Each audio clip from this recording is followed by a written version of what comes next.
3 semaines après le suicide de Lucas, 13 ans, sa mère Séverine prend la parole pour la première fois en public. Ses premiers mots sont pour son fils. Je suis désolée. Je suis désolée parce que je n'ai pas pu le sauver. Et que personne n'a pu le sauver en fait. Le 7 janvier dernier, le corps de Lucas est retrouvé dans sa chambre. Sur la dernière page de son journal intime, l'adolescent a écrit qu'il voulait mettre fin à ses jours.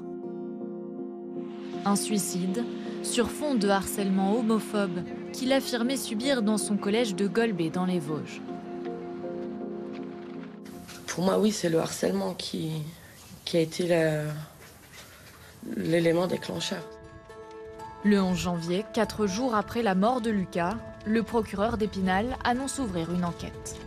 L'objectif de cette enquête est de confirmer la réalité des faits d'harcèlement qu'aurait subi Lucas, leur durée, le contenu exact des propos ou comportements dénoncés. Les investigations s'attacheront également à vérifier le lien de causalité entre ces faits et le suicide du jeune adolescent. Suite à cette enquête, 4 adolescents fréquentant le même collège ont été convoqués devant le tribunal pour enfants d'Épinal pour harcèlement scolaire ayant entraîné le suicide. Parmi ces 2 filles et 2 garçons, certains reconnaissent des moqueries, mais le jeune client de cette avocate nie s'être acharné sur Lucas.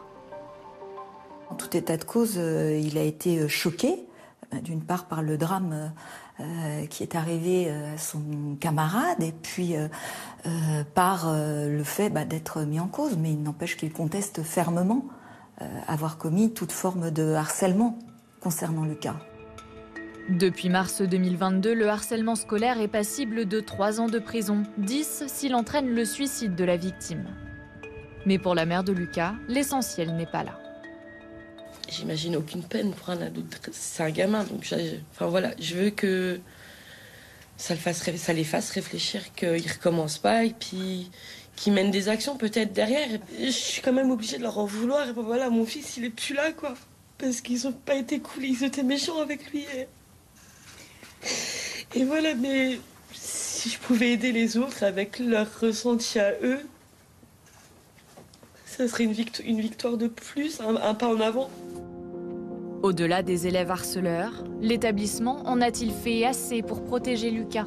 Car dès le mois de septembre 2022, sa mère signale les faits aux équipes du collège. Le professeur principal va réunir tous les enfants et va faire une mise au point qui va fonctionner, puisqu'ensuite on va laisser Lucas tranquille. Maintenant, est-ce que les enfants ont continué à se moquer de Lucas? Est-ce qu'il n'en a plus parlé à ses parents? Une tentative de médiation au sein de la classe, mais qui n'a pas été une réponse à la hauteur, selon la mère de Lucas. Si je l'ai déclaré une fois et que je l'ai redéclaré après, c'est qu'il fallait peut-être réagir quand même. Ils auraient pu faire plus. Il aurait dû faire plus? Oui. Oui. Ah oui, clairement. Ah oui, il y a des choses qui n'ont pas été faites. Donc oui, ils auraient dû faire plus.